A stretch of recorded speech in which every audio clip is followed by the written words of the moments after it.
Sanitary pads ఎలానో sweat pads కూడా అలానే. సో చాలా ఉండేది. Hello everyone, welcome back to our channel. అందరూ ఎలా ఉన్నారు? నేనైతే బాగున్నాను. సో ఇది వచ్చేసి ఒక చిన్న మినీ వ్లాగ్. ఈ శారీకి అయితే లట్కన్స్ తీసుకున్నా అని మీకు చూపించాను కదా ఆ రోజు షాపింగ్కి వెళ్ళినప్పుడు చిక్పేట్లో. సో తీసుకున్నా కానీ శారీకి అయితే కొంచెం మిస్ మ్యాచ్ అవుతున్నట్టు అనిపించింది.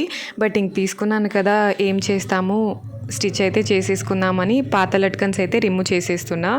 సో వీటికైతే ఇలా స్టిచ్ చేస్తూ ఉన్నా. బట్ అనిపించింది బొటిక్ వాళ్ళకి ఇంకొక 100-200 ఎక్స్ట్రా పే చేసింటే మంచిగా వాళ్ళే క్లాత్తో చేసేసేవాళ్ళు అని లేట్గా రియలైజేషన్ అయింది. సో నెక్స్ట్ టైం ఇంకా బ్లౌజెస్ స్టిచ్ చేస్తే బొటిక్ వాళ్ళతో చేయించడమే బెటర్ అనిపిస్తుంది. ఎందుకంటే ఇలా కొంచెం బీడ్స్ వస్తాయి కదా, సో అవి కలర్ ఫేడ్ అయ్యే ఛాన్సెస్ అయితే ఉంటాయి. సో వాళ్ళతో చేయించడమే బెటర్ అనిపించింది. ఇలా అయితే నేను ఇంకా స్టిచ్ అయితే చేసేసుకున్నా. సో తర్వాత ఇంకా కొన్ని ఫోల్డింగ్స్ ఉంటే బట్టలన్నీ ఫోల్డ్ చేసి పెట్టేసుకుంటున్నా. పర్లేదు, కొంచెం రెయిన్ అయితే తగ్గిపోయింది. సో ఎండలు బాగానే వస్తున్నాయి. ఇంకా న్యూస్లో అయితే చూస్తున్నాను, తెలుగు స్టేట్స్లోన భారీ వర్షాలు అని చూపిస్తున్నారు కదా. అందులోనూ ఒక లేడీ అయితే పాపం బీరువాలో బట్టలు, ఇంట్లో ఉన్న రైస్ అన్నీ తడిసిపోయాయి, ఎవరైనా ఫుడ్ పెడితే కానీ తింటున్నాము, లేదంటే అలానే ఉంటున్నామని చెప్తూ ఉంటే పాపం అనిపించింది. మన సెలబ్రిటీస్ కూడా బాగానే సపోర్ట్ చేస్తూ ఉన్నారు. గవర్నమెంట్ కూడా ముందుకొచ్చింది. సో తొందరగా మన స్టేట్స్ ఈ వర్షాల నుంచి కోలుకోవాలని కోరుకుంటున్నాను. ఇంకా బట్టలు అయితే పిల్లలవి యూనిఫామ్స్ అన్నీ 4 days గ్యాప్ వస్తుంది కదా, అందుకని ఇంకా అన్ని వాష్ చేసేసి ఫోల్డ్ అయితే చేసి పెట్టేసుకుంటున్నా. సో ఈరోజైతే తను ట్రాక్ సూట్ వేసుకొని వెళ్ళింది. ఇంకా ఒక 1/2 hourలో అయితే పిల్లలు వచ్చేస్తారు. సో వెళ్ళి పిలుచుకొని రావాలి. పిల్లల్ని అయితే పిలుచుకొని వచ్చేసాను. ఇంకా వచ్చిన వెంటనే వాళ్ళు తినడానికి ఏదైనా ఇవ్వు మమ్మీ అంటే, సో బ్రెడ్ అయితే కనిపించింది. సో ఇలా బ్రెడ్ రోస్ట్ అయితే చేసేసాను. సో బ్రెడ్ అయితే బటర్ వేసేసి రోస్ట్ చేసేసాను. బట్ దాంట్లోకి ఏదైనా కర్రీ లాగా చేద్దామంటే, అంటే మనకు బేకరీ స్టైల్లో చేసుకుందామంటే టైం ఎక్కువ తీసుకుంటుందని ఒక ఆనియన్, ఒక టమాటోని అయితే చిన్నగా కట్ చేసి దాంట్లోకి కొంచెం సాల్ట్, అలాగే కొంచెం కారం పొడి వేసి మిక్స్ చేసేసాను. సో కొంచెం సాస్తో అవి కూడా వేసేసి ఇలా చేస్తే మంచిగానే తింటున్నారు. సో చీకుగాడైతే నేను తొందరగా ఫినిష్ చేస్తానని ఫాస్ట్గా తింటున్నాడు. మంచిగా ఎంజాయ్ చేశాడు ఫుడ్ వాడు. ఇంకా నైట్ డిన్నర్కి చపాతీ అయితే చేద్దాం అనుకుంటున్నా. మార్నింగ్ 2 times రైస్ అయితే తిన్నాం ఈరోజు, పులిహోర అండ్ అన్నం సాంబార్. సో అందుకే నైట్కి ఇంకా చపాతీ అయితే చేద్దామని పిండి అయితే నానబెట్టేసుకుంటున్నా. ఇంకా మన చీకుగాడు ఇంట్లో ఉంటే ఎక్కడ పని చేయిస్తాడు, ఒంటరిగా నేనేం పని చేయాల్సిన అవసరం లేదు, అన్నిట్లో వాడు నాకు పార్ట్నర్గా పనిచేస్తాడు. ఇంకా చపాతీలోకి బీట్రూట్ కర్రీ అయితే చేద్దామని రెడీ చేసుకుంటున్నా. సో ఇది మేబీ అందరికీ తెలుసుంటుంది, తెలియని వారి కోసం చూపిస్తున్నా.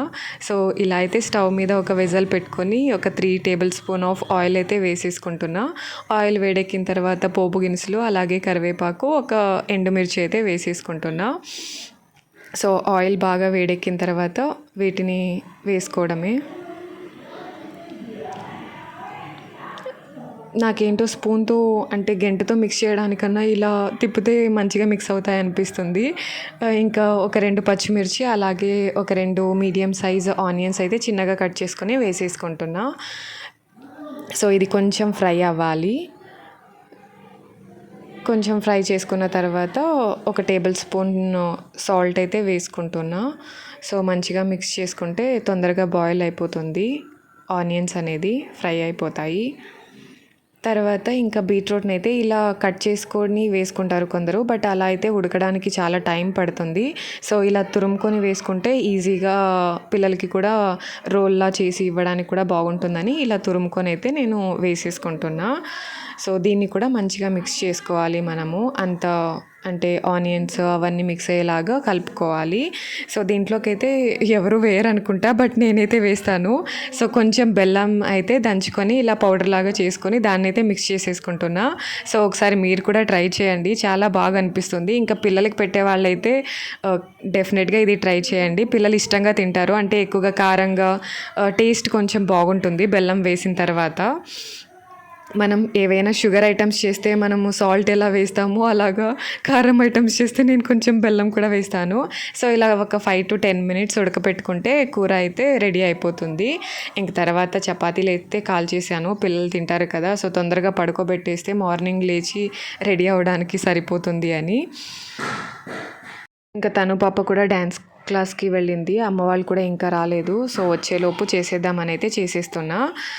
తను పాప అయితే ఇంకా వచ్చేసింది. సో వచ్చిన తర్వాత పెట్టించేసాను. సో ఇద్దరు ఈరోజు నా హెల్ప్ లేకుండా తినేస్తున్నారు. సో ఇలా తింటే పిల్లలకి వంటికి బాగా పడుతుంది అంట, వాళ్ళ చేతులతో వాళ్ళే తింటే. బట్ ఎక్కడ చీకుగాడు అప్పుడప్పుడు పర్లేదు తింటాడు, బట్ కొన్నిసార్లు మొండికేస్తాడన్నమాట. ఇంకా అమ్మ వచ్చేసరికి తను బర్త్డే ఇక్కడ చేస్తున్నాం కదా, నేను గ్రాండ్గా అయితే ఏమనుకోలేదు. అసలు సెలబ్రేషన్ కూడా చేద్దామని అయితే లేదు, ఇంట్లో వాళ్ళు మాత్రమే చేసుకుందాం అనుకుంటున్నా.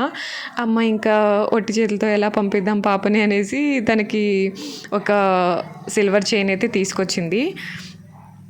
ఇంకా మెడలోకి వేసేసింది అనమాట, వేసుకొని వెళ్ళు అని. ఇది వచ్చేసరికి తను పాపది పాతది చైన్ ఉండే, బట్ అది ఎక్కడ ఉంచుకుంటుంది, తెంపేసింది. సో అది తెగిపోయి ఒక 2-3 మంత్స్ అవ్వలేదు. అమ్మ మళ్ళీ కొత్త చైన్ అయితే తీసుకొచ్చేసింది. చైన్ అయితే బాగానే ఉంది. సో పాత డాలర్ అయితే దీంట్లోకి వేసుకుందనమాట. అమ్మ ఒత్తి చైన్ అయితే తీసుకొచ్చింది. ఇంకా నేనైతే తను పాపకి బ్యాంగిల్స్ అలాగే నేను వేసుకునే జ్యువెలరీస్ అన్నీ ఇలా ఒక బాక్స్లో అయితే ప్యాక్ చేసేసుకున్నా. సో క్యారీ చేయడానికి అలాగే యూజ్ చేయడానికి ఈజీగా ఉంటుందని. ఇవి వచ్చేసి sweat pads, same sanitary pads ఎలానో స్వెట్ ప్యాడ్స్ కూడా అలానే. సో ఇవి ఎక్కడ యూజ్ చేస్తాము అంటే, మనము బ్లౌజెస్ వేసుకుంటాం కదా, సో ఈ పార్ట్లో మనకి స్వెట్ ఎక్కువ అవుతూ ఉంటుంది. సో ఆ పార్ట్ అంతా ఫేడ్ అవుట్ అయిపోవడము, కలర్ అంతా ఫేడ్ అవుట్ అవుతుంది, లేదా ప్యాచ్ వర్క్ లాగా కనిపించడము అలా అవుతూ ఉంటాయి కదా బ్లౌజెస్. సో నార్మల్ బ్లౌజెస్ అలా అయితే పర్లేదు, బట్ వర్క్ బ్లౌజెస్ అలా అంటే ఏడుపు వచ్చేస్తుంది. సో బ్లౌజెస్ అలా పాడవకుండా ఉండాలి అంటే ఇలాంటి స్వెట్ ప్యాడ్స్ని ఈ షేప్లో అయితే ఉంటాయి అవి. సో అక్కడ మనం బ్లౌజెస్కి దీన్ని అప్లై చేసామంటే, సో ఇది స్వెట్ అంతా ఇదే పీల్చుకుంటుంది. సో తర్వాత రిమూవ్ చేసి పారేయడమే. సో బ్లౌజ్ ఏమీ అవ్వకుండా ఉంటుంది. మేబీ చాలామందికి తెలిసి ఉండొచ్చు, తెలియని వారి కోసం చెప్తున్నాను. ఇంకా తర్వాత నేనైతే శారీస్ చీకు పుట్టడానికన్నా ముందు రేర్ అంటే రేర్, ఇయర్లీ ఒక 2-3 టైమ్స్ కూడా కట్టేదాన్ని కాదు. సో చీకు పుట్టిన తర్వాత నుంచి శారీస్ ఎక్కువగా కట్టుకుంటున్నాను. సో శారీస్ అపురూపంగా కడుతుంటాము, అలాంటప్పుడు మ్యాచింగ్ బ్యాంగిల్స్ వేసుకోవడం కూడా మనకి బాగుంటుంది కదా, సో నచ్చుతుంది. సో ఇవి ట్రావెల్ చేసేసారి పగిలిపోయే ఛాన్సెస్ ఉంటాయి. సో అలా పగిలిపోకుండా ఉండాలి అంటే నేనైతే ఇలా అంటే, సో ఇలా మొబైల్ బాక్స్ ఉంటుంది కదా, సో మొబైల్ బాక్స్లోనే ఇలా పగిలిపోయేటివి విరిగిపోయేటివన్నీ దీంట్లో వేసేసుకొని స్టోర్ చేసుకొని తీసుకుపోతాను. సో బాక్స్ కూడా అంత ఈజీగా అయితే బ్రేక్ అవ్వదు ఇది. సో అందుకని బ్యాంగిల్స్ అయితే ఇలాంటి వాటిలో పెడతాను. బ్యాంగిల్సే కాదండి, మనం ఫౌండేషన్స్ కూడా గ్లాస్ టైప్లోనే వస్తూ ఉంటాయి కదా, సో ఇవి కూడా కిందకు పెడితే పగిలిపోతాయి. సో ఇలా మంచి ఒక గట్టి బాక్స్లో వేసామనుకోండి, సో ఏం అవ్వకుండా ఉంటుంది. ఒక చిన్న టిప్ అనుకోండి. ఇంకా నాదైతే అంత బ్యాగ్ కూడా సర్దేశాను. ఇంకా ఒక చిన్న బ్యాగ్ తీసుకున్నాను. ఇంకా వీటిలో చిన్న అందరివి బ్రషెస్, సోప్, షాంపూ, క్రీమ్ అలాంటివి ఉన్నాయి. సో ఇలా అయితే అయిపోయింది. సో ఈ వీడియోని ఇక్కడితో అయితే ఎండ్ చేసేస్తున్నా. నైట్ 10 అయింది, చీకుగాడు పడుకున్నాడు. So see you in our next videos. ఊర్లోకి వెళ్ళిన తర్వాత షార్ట్ చేస్తాను. So yeah, see you, bye bye.